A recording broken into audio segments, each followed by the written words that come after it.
여러분 주변의 사람들, 여러 종류의 사람이 있잖아요. 교회도 마찬가지입니다.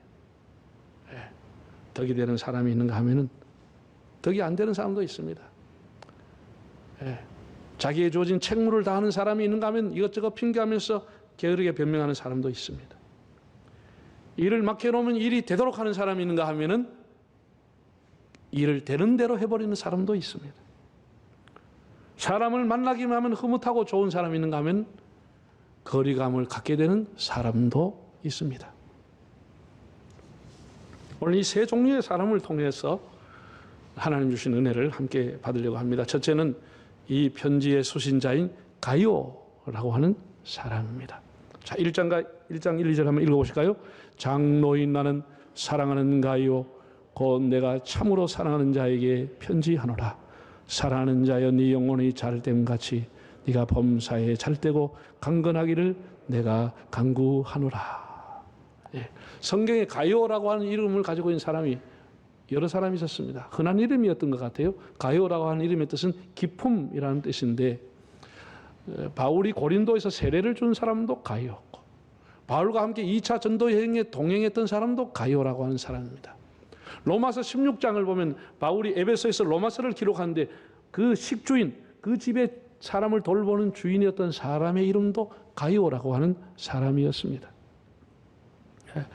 이 사도 요한이 이 사람을 얼마나 사랑했는지 곳곳마다 사랑하는 자여, 사랑하는 자여 라고 하는 그런 사랑한다는 그런 애칭을 하고 있습니다. 그리고 첫 번째 나오는 것은 문안이고 인사입니다.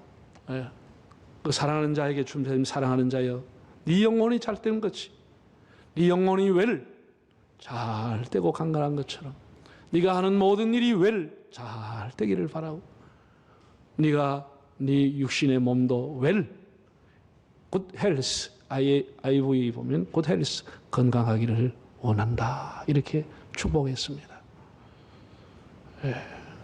아마 어떤 학자에 의하면 가이오가 상당히 병이 들어서 중병으로 고생하다가 병이 낫고 난 이후에 이 편지가 왔다는 것이죠.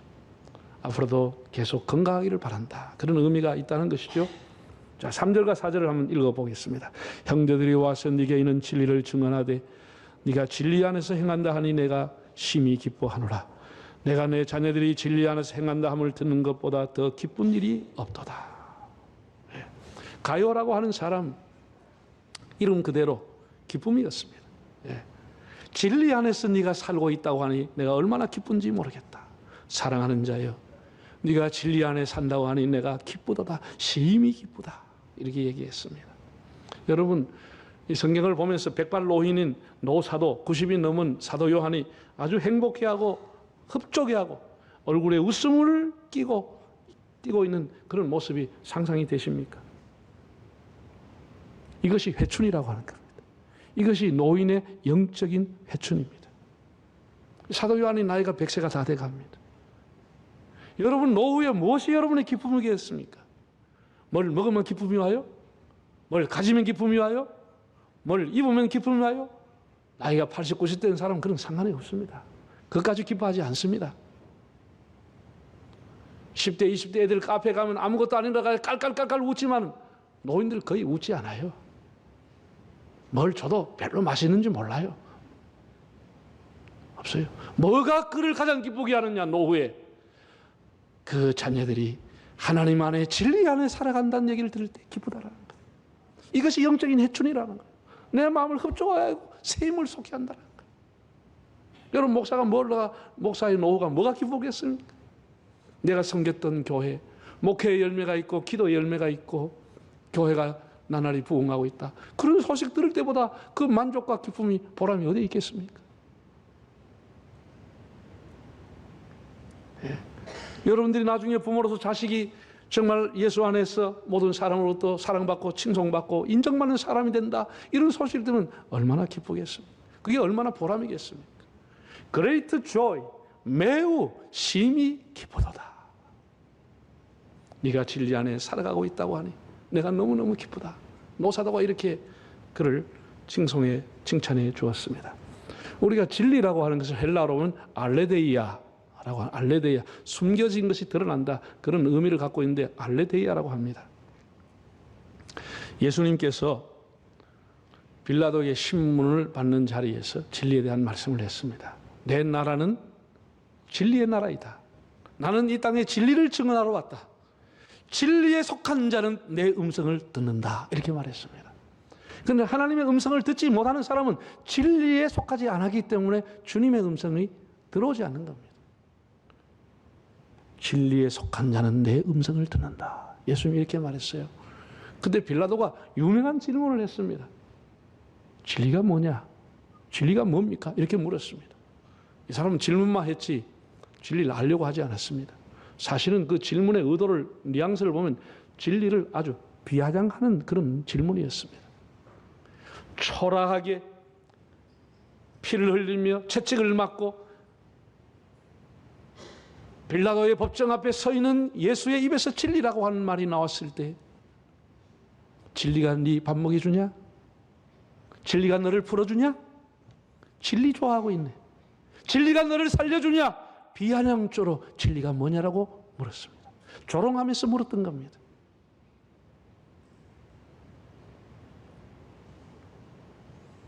빌라도가 믿는 진리는 로마였습니다. 빌라도가 믿는 진리는 힘이었고 권력이었습니다.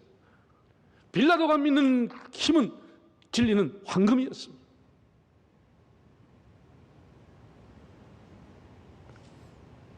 그것을 힘으로 믿었던, 그것을 진리로 믿었던 빌라도가 예수를 볼 때 진리가 너무 우습게 보인 것이에요. 그런 진리를 알려고도 하지 않고 진리를 무시하고 진리를 짓밟았습니다. 여러분, 진리가 뭡니까?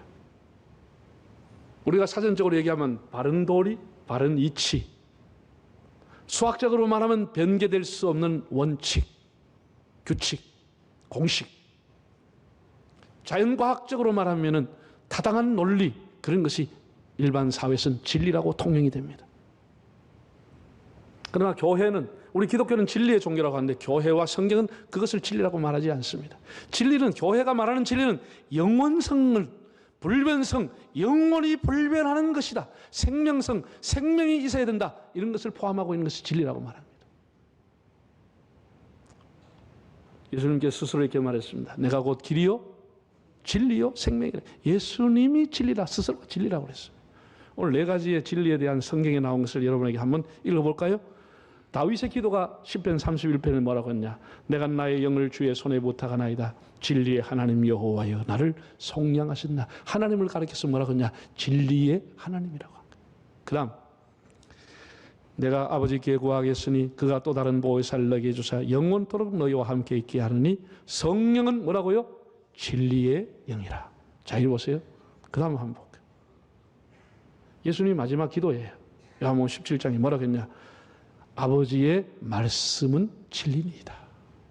아버지 말씀대로 살아갈 수 있게 해달라. 아버지 말씀은 진리입니다. 이렇게 기도했습니다. 갈라디아 2장에 보면 바울이 복음이 진리라 이렇게 표현했습니다. 그런데 진리라고 하는 게, 성령에서 말하는 진리는 성부, 성자, 성령, 성삼위 하나님 자체가 진리인 것입니다. 그리고 그 자체가 생명인 겁니다. 예수님의 십자가가 생명이고 예수님의 부활이 생명인 겁니다. 그게 진리인 겁니다. 하나님의 말씀이 진리인 것입니다. 영원 불변한 것입니다. 우리가 전하는 복음이 진리라고 하는 것입니다. 이것을 성경은 우리에게 진리라고 가르쳐주고 있는 겁니다. 네. 다시 우리가 풀어서 얘기하면 이런 겁니다. 가요야, 자네가 예수님 안에서 살아가고 있다고 하는 소식을 들으니 얼마나 기쁜지 모르겠다. 예수 안에서 사는 것, 그게 진리 안에 살아가는 겁니다. 자네가 하나님의 말씀 안에 살아가고 있다고 하니 내가 너무 기쁘다. 하나님의 말씀이 진리라고 하는 것입니다. 가요라고 하는 사람은 이렇게 살았다는 겁니다. 여러분, 이제 여름 행사 뭐 거의 끝나갑니다만, 여러분 자녀들이 중학교 다니는 아이들, 고등학교 다니는 아이들이 엄마, 아빠, 나 이번엔 여름 수련회 갈 거야. 학원 안 가고 수련회 갈 거야. 그러면 여러분의 마음이 기쁘겠죠? 안 기쁜겨? 학원에 가야지 왜 교회 가냐? 그럴 거예요? 얼마나 기쁘겠어요? 얼마나 기특하고 고맙고. 그래, 잘했다. 엄마, 나 이번 여름 성경, 이번 여름에는 방학 때는 신학 성경 한번 다 읽어볼 거야. 얼마나 기쁘고 얼마나 기특하겠습니까? 그런 거란 말이죠. 가요는 진리 안에서 살아가는 사람, 예수 안에 살아가는 사람이었다. 두 번째, 그가 이렇게 사도 요한이 기록했어요. 5절 한번 읽어볼까요? 사랑하는 자여 네가 무엇이든지 형제 곧 나그네 된 자들에게 행하는 것은 신실한 일이다. 이게 나그네라고 표현이 되는데 그냥 지나가는 그런 나그네를 의미하는 것은 아니고요. 그 당시에는 순회 전도자가 많이 있었습니다. 바울처럼 바나바처럼 베드로처럼 곳곳에 다니면서 복음을 전했기 때문에 한 곳에 머물러 있지 않았고 온 곳을 다니는 순회 전도자들을 잘 대접하고 환대하고 잘 섬겼다. 이렇게 칭찬해 주고 있는 겁니다. 오늘 성경에도 나오고 있지만 이방인들이 그를 도와주지 않는다. 이방인들이 목사 도와요? 이방인들이 목사 후원해요? 그런 거 없어요. 이방인들이 선교사를 도와요? 그런 거 없어요. 네가 하나님의 종들을 잘 섬겼다고 하니 너무 잘한 것이다. 잘한 것이다. 예. 예, 옛날에요. 우리 한국 교회도 요즘은 호텔도 많고 그렇게 안 하지만 과거에는 부흥했다 하면 다 권사님 집에 장로님 댁에 이렇게 다 부흥 강사님 모시고 식사 다 그렇게 돌아가면서 대접했습니다. 여러분 성교가 끝나고 나면 반사들 수고했다고 오라 그래가지고 목물 쳐주고 수박 까 그리고 국시 삶든지 비빔밥 하든지 막 그 형편대로 다 수고한다고 대접하고 이게 다 사랑이에요. 손님 대접을 힘쓰고 주님의 일을 하는 사람을 이렇게 했다 환대하고 접대했다라. 얼마나 귀한 사람입니까? 모두가 가난하던 시대에 진리의 말씀 안에 예수 안에 살아가면서 사람들을 접대하면서 살아갔던 것 너무나 잘한 것이다. 이렇게 칭찬했습니다. 이게 가이오라고 하는 사람이 한 일입니다. 두 번째, 데메드리오라고 하는 사람이 나옵니다. 12절을 한번 읽어보실까요? 데메드리오는 사람에게도 진리에게서도 증거를 받았음에 우리도 증언하노니 너는 우리의 증언이 참된 줄을 아노라. 데메드리오, 이름의 뜻은 백성의 어머니라고 하는 뜻입니다.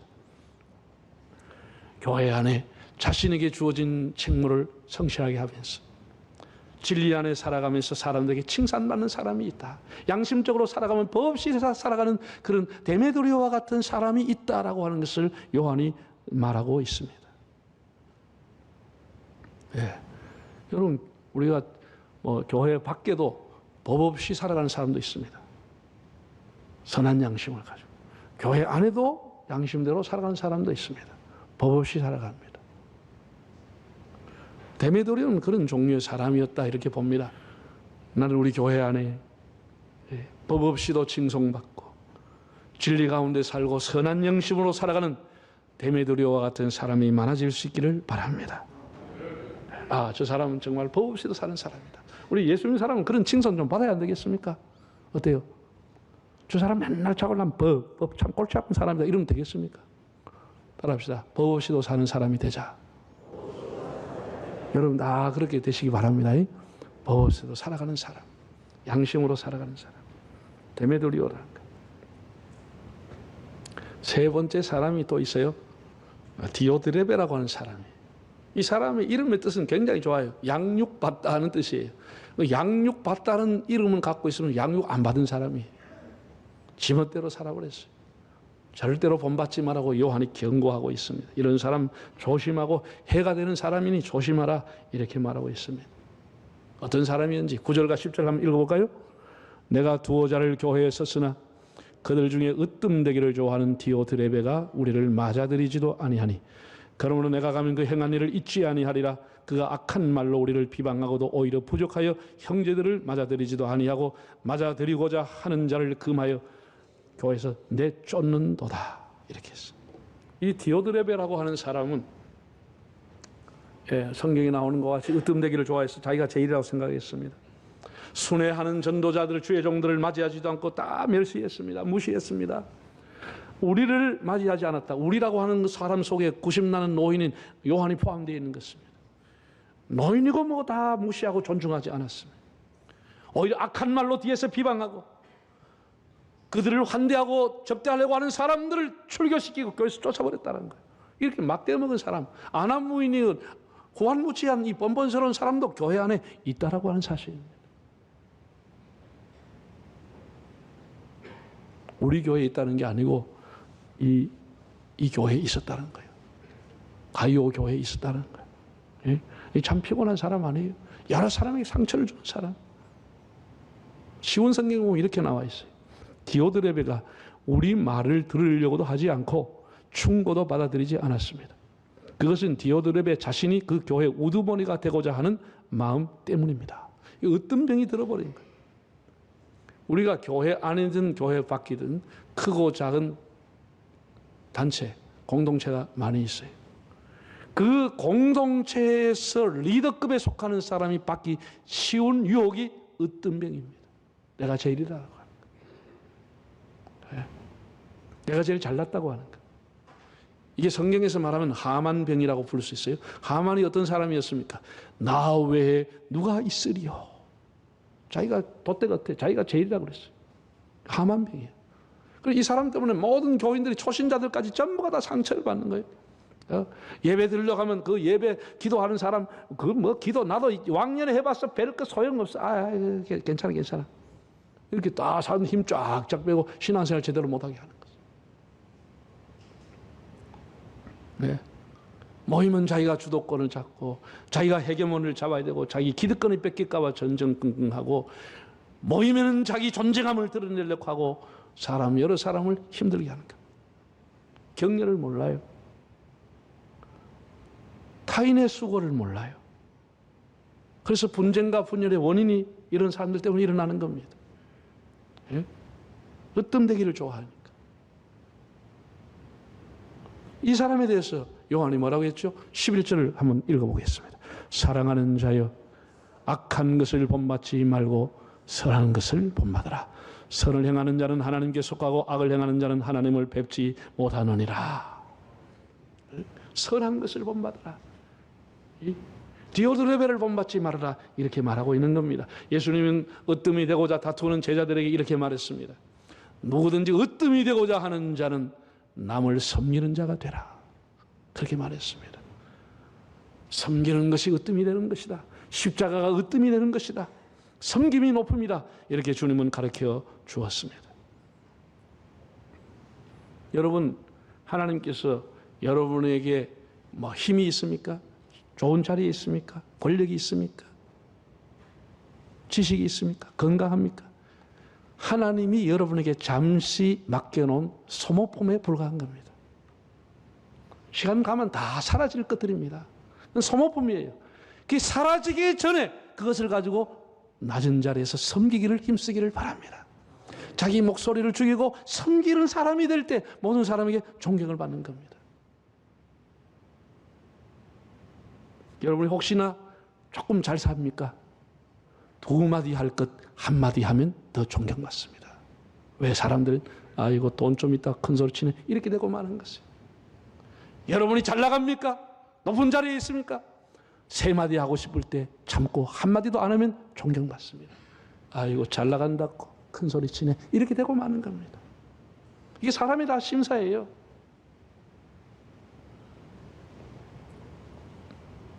사랑하는 성도 여러분, 세평이라고 하는 말을 들어보셨죠? 고위공직자들이 그 높은 자리에 올라가면 세평이 뭐냐 이걸 다 관계기관에서 조사를 합니다. 평가를 합니다. 사람들은 직간접으로 주변의 사람들을 다 평가합니다. 저 사람 좋은 사람이다. 별로 덕이 안 되는 사람이다. 괜찮은 사람이다. 아주 썩 괜찮다. 이렇게 나름대로 디테일하게도 하지만은 일반적으로 평가를 합니다. 우리가 어떻게 살아가야 되겠습니까? 교회라는 어떤 곳입니까? 다 사람들에게 알게 모르게 평가를 하고 있습니다. 제가 이 설교를 결론 내오면서 북돋우다 그런 단어를 생각해 봤습니다. 북돋운다 이런 말 들어보셨죠? 북이라고 그래서 이 책을 갖다 세우는 건 아니고 시골에서 농사 지을 때 고추 모종, 감자 모종을 하고 난 이후에 고개 뿌리에 흙이 있는 그거를 북이라 그래요. 그래서 고추밭 매러 가는 사람은 호미 한 자루 들고 덮어 쓰고 꿀 앉아가지고 계속해서 그 뿌리가 노출되면 안 되기 때문에 북을 돋아주는 거예요. 뿌리를 덮어주고 자꾸 이렇게 잡초를 없애고 해야 3개 달릴 게 5개 달리고 10개 달린다니까. 안 집었구나. 농사를 집으면 제일 어려운 게 밭 매는 거예요. 고추밭 매고 감자밭, 고구마밭 매는 거예요. 그 더운데 덮어서 그 일사병 죽으면서도 하잖아. 그 호미 들고 가서 북돋으로 가는 거예요. 북돋으로. 잡초 뽑고. 그걸 뿌리가 노출되면 말라 죽어버려요. 그걸 덮어주고 그걸 북을 돋운다 그러는 거예요. 북을 돋운다. 여러분 잘 들으세요. 교회 남녀 전도회나 교회 안에 모든 기관은 기본적으로 북돋움회입니다. 사람들을 격려하고 덮어주고 싸매주고 용기 주고 힘을 주고 북돋워 주기 위해서 교회 기관이 있는 거예요. 거기서 힘을 쫙쫙 빼려면 그런 모임 할 필요가 뭐 있겠어? 예? 북을 돋아주는 거예요. 우리 사회가 이게 부족한 거예요. 이게 부족한 거예요. 여러분 사람에게 기운을 돋아주려고 뭐해요? 여름 되면 탕탕탕 먹잖아. 삼계탕, 뭔탕, 추어탕, 짱어탕, 갈비탕탕. 그거 다 그 사람의 기운을 북돋아주기 위해서 하는 음식이에요. 북돋아주는 것을. 우리가 교회에서 그 사람을 격려하고 칭찬하고 세워주고 박수해주고 응원하면 그 사람을 용기를 북돋아주는 것이에요. 북돋아주는 것이에요. 내가 으뜸되려고 하지 말고 다른 사람을 북돋아주는 것이에요. 할렐루야. 장로님, 제가 기도해 드리겠습니다. 이게 뭐 한다고? 장로님에게 용기를 주고 북돋아주는 것이에요. 권사님, 제가 도와드리겠습니다. 북돋아주는 거예요. 우리 지휘자님, 제가 도와드리겠습니다. 이게 지휘자를 용기를 주고 북돋아주는 것이에요. 북돋아주는 거예요. 목사님, 제가 기도해 드리겠습니다. 할렐루야. 그게 교회가 할 일이에요. 이 북돋아주는 것이에요. 가정에서도 자녀들을 북돋아주는 것이에요. 북돋아주는 것이에요. 인생이라 그런 거 아니에요. 사람이 다 살아가면 시린 마음, 아픈 마음, 상처받은 마음을 살아가고 있는 거예요. 그거를 덮어주고 북돋아주는 것이에요. 다시 생채기를 내지 않고 북돋아주는 것이에요. 얼마나 이런 것이 우리 살아가는 데 귀한 일입니까? 네. 여러분, 하나님의 말씀이 우리가 그냥 듣고 끝나지 않고 이 말씀이 내 양식이 되고 내 삶의 실천이 돼야 되는 거예요. 영국의 유명한 토레이라고 하는 목사가 있어요. 그 토레이가 한 말입니다. 성경이 나라별로 많이 번역본이 있는데 최고의 번역본은 내 삶으로 풀어내는 번역본이라는 말을 했습니다. 이해가 되시죠? 많은 성경 번역본이 있어. 영어도 있고 헬라도 있고 히브리도 있고 다 있어. 그런데 그 번역본 중에 최고의 번역이 뭐냐? 내 삶으로 풀어내는 것이. 하나님 말씀이 100건 있어도 내 말씀을 실천하지 않으면 그 말씀 아무 소용이 없는 것이. 내가 풀어내는 것이 최고의 번역이라고 그랬어요. 여러분, 이 말씀을 우리가 이렇게 들으면서 내가 말씀을 실천해야지. 그렇게 사는 복된 사람이 되는 거예요. 이게 지난번에도 빌레몬서가 편지였어요. 이번에 요한 3서도 서신이고 편지입니다. 여러분, 편지가 수신자에게 가려고 하면 과거에 어떻게 해야 수신자에게 가죠? 그 사람이 가려고 하면 반드시 우표가 붙여져야 가는 겁니다. 우리가 그때 지금은 얼마 하는지 모르겠어요. 편지를 거의 안 쓰니까 30원짜리, 50원짜리, 100원짜리 우표가 붙여지고 그렇게 해야 이게 우체국에서 도장을 그걸 보고 우표에 도장을 찍어서 수신에게 가는 겁니다. 그렇죠? 자, 그리고 능력은 이 침에 있다니까 침 싹 발라가지고 딱 붙이면 가는 겁니다. 요거 침 발라놓으면 미국까지 석 달, 한 달도 가는 거예요. 희한합니다. 이게 참 난 춤 능력이 이렇게 있는지 몰라. 요게 하면 미국까지 가고 간다니까. 내가 군대에서도 이렇게 붙이면 딱 집으로 가는 거예요. 희한해요. 잘 들으세요. 이 우표가요, 떨어지면은 편지는 안 갑니다. 아무 효력이 없습니다. 이 우표가 없으면 이 사람이 우체국에서 소인을 찍어주지 않아요. 도장을 안 찍어주는 거예요. 반드시 우표가 붙여져야 탁 하고 소인이 찍었다 가는 거예요. 우표가 붙여져야 되는 것이에요. 우리 예수 믿는 사람은 천국 갈 때까지 주님께 붙어 있어야 천국 가는 것이에요. 중간에 떨어지면 가는 거예요. 그냥 거기서 끝나버리는 것이에요. 예수 믿는다고 하는 게 뭐냐? 우표가 편지에 붙어 있지 예수님에 붙어 있어야 천국 가는 것이에요. 여러분의 삶이 어떤 자리에 있든지 지난번 바울과 그리고 빌레몬과 오네시모가 삶에서 풀어내는 복음처럼 오늘 가이오와 데메드리오와 같이 진리 안에 살고 예수 안에 살고 사람들을 접대하면서 사람에게 법없이도 살아가는 양심적으로 살아가는 그런 삶을 풀어내 살리시. 여러분 남은 생에 힘들고 어려워도 끝까지 주님과 함께 동행하면서 복되게 귀하게 향기롭게 살아가시기를 바랍니다.